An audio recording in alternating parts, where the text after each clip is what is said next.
¿Qué tal? Buenas tardes. Bienvenidos una vez más a mi oficina, y desde mi oficina vamos a hablar esta tarde acerca del gran despertar que hubo en los Estados Unidos hace ya unos 200, 300 años. De hecho, fue entre los años 1730 y el año 1750 aproximadamente, donde se dio este fenómeno que hasta hoy, lo que hoy es los Estados Unidos, son los Estados Unidos, y es considerado como el gran despertar en esa nación. Y ese despertar espiritual se reflejó en grandes cambios en la cultura americana. Por eso se llama despertar y no avivamiento. Las iglesias congregacionalistas del norte y las iglesias presbiterianas del sur fueron las más afectadas por este mover espiritual, junto con las iglesias bautistas y también las metodistas. De hecho, por primera vez las iglesias bautistas abrieron, a consecuencia de este gran despertar, abrieron sus puertas a la comunidad de color, como también permitieron que los esclavos fueran parte de la congregación. Cuando hablamos de este gran despertar, no podemos dejar de lado a dos grandes predicadores. Uno de ellos era Jonathan Edwards y el otro era George Whitefield.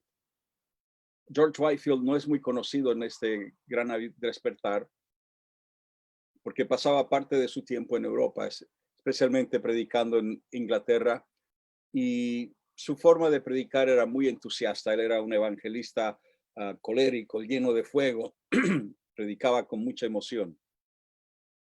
Tenía grandes conglomerados de personas donde quiera que él iba, y siempre era muy emotivo en sus sermones. Le gustaba llegar a la emoción de las personas, cosa que dividió en su momento a los creyentes, ya que algunos consideraban que esas manifestaciones emotivas eran demasiado carnales, mientras que otros esgrimían obviamente sus argumentos para justificar esa forma de predicar.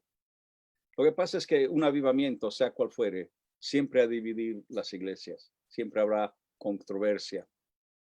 Y por otro lado tenemos a Jonathan Edwards, quien era totalmente lo opuesto de Whitefield. Jonathan Edwards preparaba cuidadosamente sus sermones, los escribía, y luego al presentarlos simplemente los leía desde el púlpito. Evitaba las emociones. Él no era emotivo, pero tampoco las prohibía, ya que entendía que era una característica del avivamiento.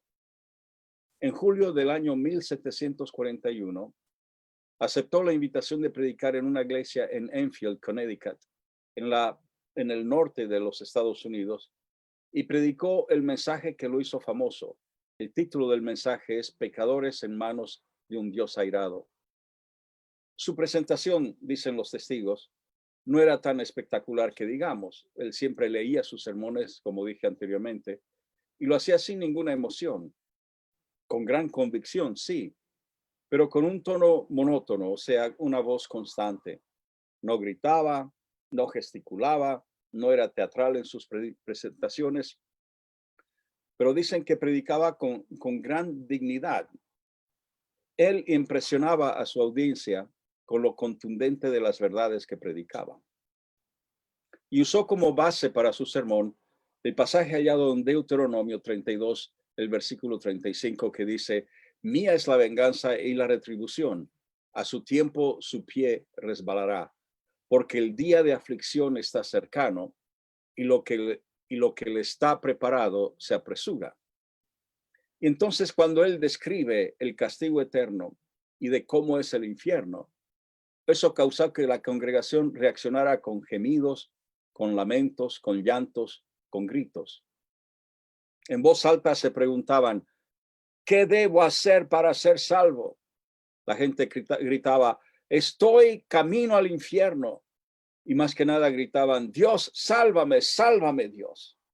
Y tanto fue el alboroto que Jonathan Edwards tuvo que hacer una pausa. Los gritos y los lamentos eran demasiado fuertes para que él pudiera ser escuchado por la congregación. La gente se agarraba de los pilares de la iglesia como si estuvieran resbalando, yéndose al infierno. Habían gritos de angustia, gritos de dolor, un dolor de alma en realidad.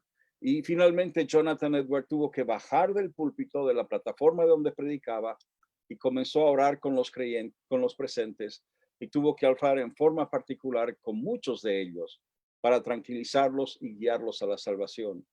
En ese día muchos se arrepintieron de sus pecados y los testigos declararon que se veía en su rostro el alivio, el gozo, contrastado con aquellos que todavía se resistían al mensaje. Ese mensaje fue rápidamente imitado por otros predicadores, los cuales se dispersaron por todo el país predicando ese mensaje u otros muy similares al de Edwards, y no importando si la congregación, la audiencia era compuesta por personas pudientes, ocultas o pobres o esclavos, hombres libres, daba igual, el sermón era siempre lo mismo.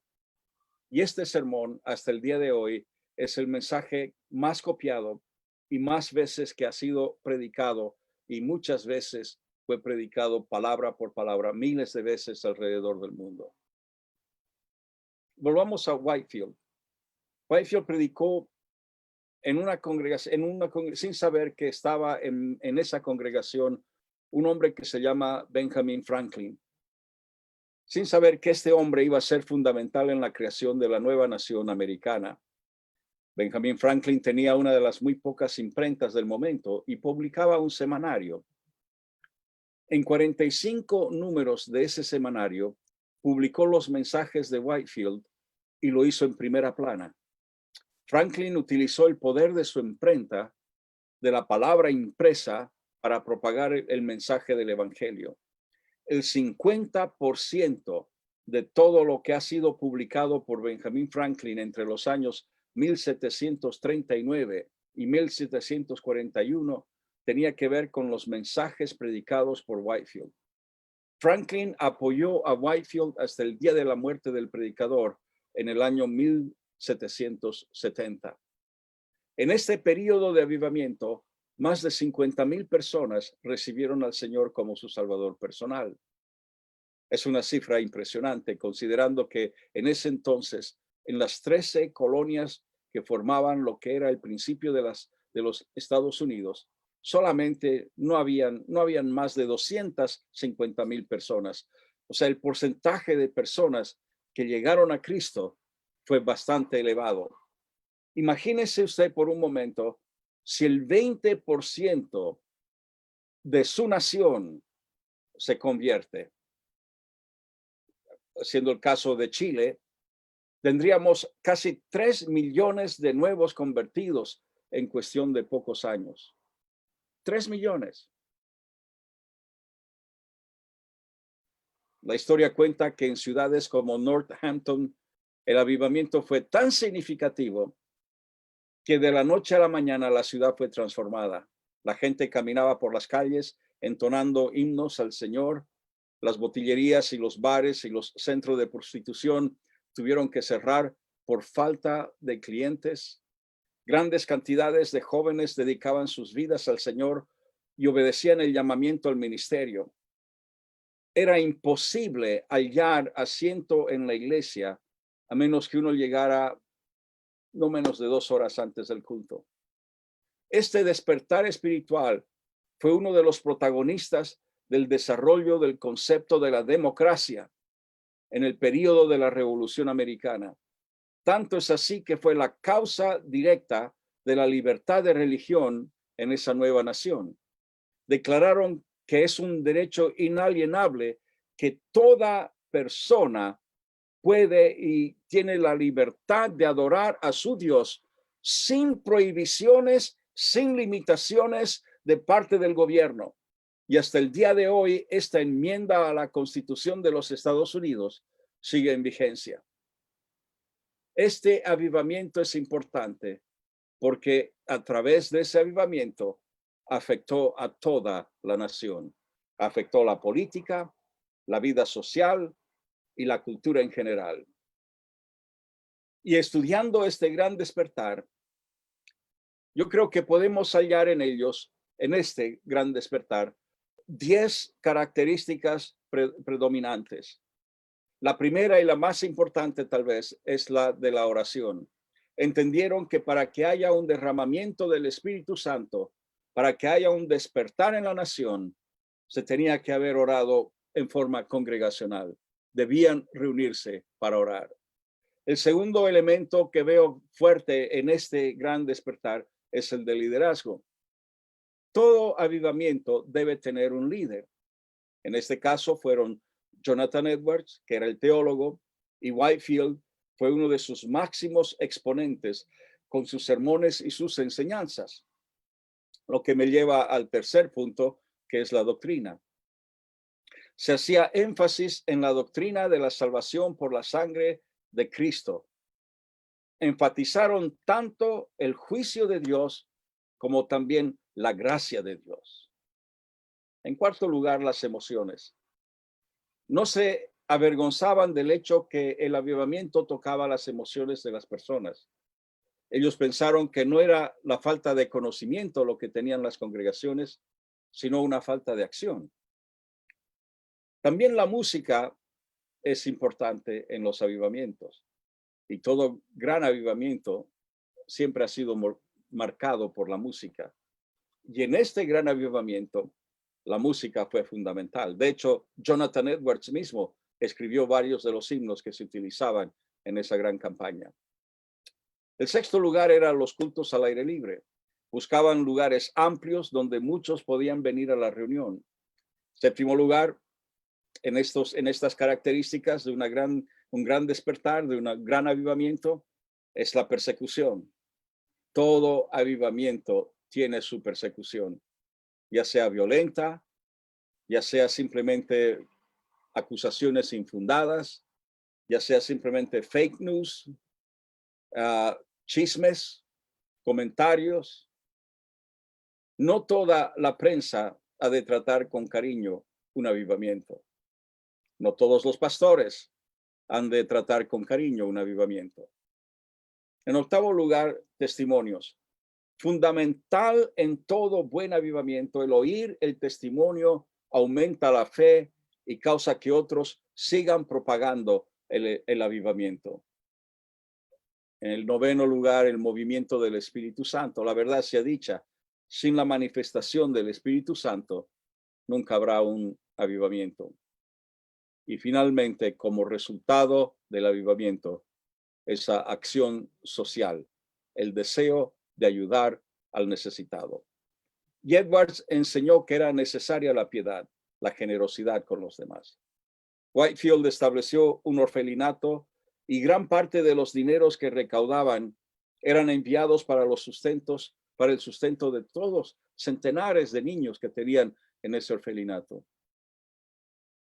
Jonathan Edwards continuó predicando y pastoreando su iglesia. A los 47 años tuvo que hacer frente a una de sus más grandes y fuertes crisis de su vida. Mire usted lo irónico de este caso, el 90% de la congregación votó en su contra y tuvo que dejar la iglesia. No lo reeligieron como pastor. Vox Populi nunca es Vox Dei. O sea, la voz del pueblo nunca es la voz de Dios.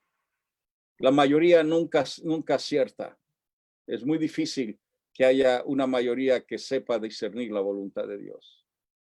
Y aquí está este hombre que ha predicado a multitudes, que quería seguir pastoreando una iglesia con 8 hijos todavía en casa y no sabía qué más hacer porque había perdido su fuente de ingresos. Y durante 8 años fue misionero a los indios americanos, donde él les predicaba. Y ese fue el tiempo en que él aprovechó para escribir muchos de sus libros, los cuales aún pueden ser adquiridos en librerías alrededor del mundo. Siguen reimprimiendo una edición tras otra los libros escritos por este gran predicador. A los 55 años de edad, aceptó ser presidente de la Universidad de Princeton. Hasta el día de hoy, esa universidad es conocida por la calidad de su enseñanza y el alto nivel demandado de sus estudiantes. Es muy difícil poder entrar en esa universidad y es muy caro estar allí. Pero él desarrolló ese cargo solo por unos meses, ya que contrajo la temida viruela y en el año 1758 él fallece. Edwards es considerado hasta hoy como el padre del gran despertar. Sus escritos sobre la teología del avivamiento siguen siendo vigentes, leídos, seguidos y enseñados hasta el día de hoy. Uno de sus libros, tal vez uno de los libros más conocidos, más desconocido entre los conocidos, no sé si usted me entiende, es un libro de teología que tiene que ver con el estudio meticuloso del libro de Cantar de los Cantares y la forma como él compara ese libro escrito por Salomón con el Salmo 45, ya que el Salmo 45 tiene que ver con las bodas del rey también. Y hace una comparación espectacular. Su estudio es profundo y hasta el día de hoy muchos aprenden de este libro. En segundo lugar, era una persona concentrada en la eternidad. Uno no puede leer sus libros sin tener que reflexionar en cuanto al destino eterno de cada ser humano. Él es prolígero en decir en enseñar acerca del cielo y del infierno y del día del juicio final. Al leerlo, uno pierde el temor a la muerte, uno anticipa la gloria de Dios y se aparta del terror del juicio divino. En tercer lugar, Edwards conocía y llamaba a un gran Dios. Todo era más grande con Dios. Y al referirse a Dios, su adjetivo preferido era dulce. No era Jesús, sino que era el dulce Jesús. No era el Padre Celestial, sino que era el dulce Padre Celestial. No era una morada en el cielo, sino que era una dulce morada en el cielo. Y finalmente, Edwards entendía lo frágil que es el hombre. Sus escritos son penetrantes, llegan al corazón hasta el día de hoy, llegan a la necesidad puntual del lector. Y yo quiero terminar una vez más declarando que este es tiempo de avivamiento. Eclesiastés 3 nos dice que todo tiene su tiempo, todo tiene su momento. Y para esta generación, hoy es el tiempo de avivamiento. En medio de la pandemia, en medio de toda esta falta de equilibrio social, de todos estos momentos trágicos en las distintas naciones, este es el momento para mirar hacia Dios. Y este es el tiempo para avivamiento para esta generación. Así que no dejemos pasar este tiempo, porque para esta generación hay solo una oportunidad. Y este es el tiempo de avivamiento. Quiero orar por usted.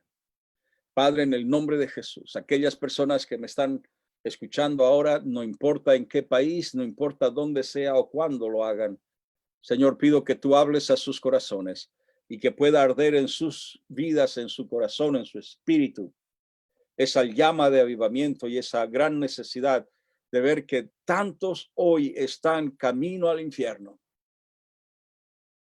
y que necesitan de un Salvador. Necesitan acercarse a ti, Señor. Levanta entre los jóvenes a predicadores que no tengan temor de compartir tu palabra. Te lo pido en el nombre de Jesús. Amén. Muy bien. Gracias por su sintonía y su paciencia conmigo. Mañana volveremos. Vamos a seguir hablando acerca de avivamiento. El Señor les bendiga ricamente. Cuídese mucho. Nos vemos mañana.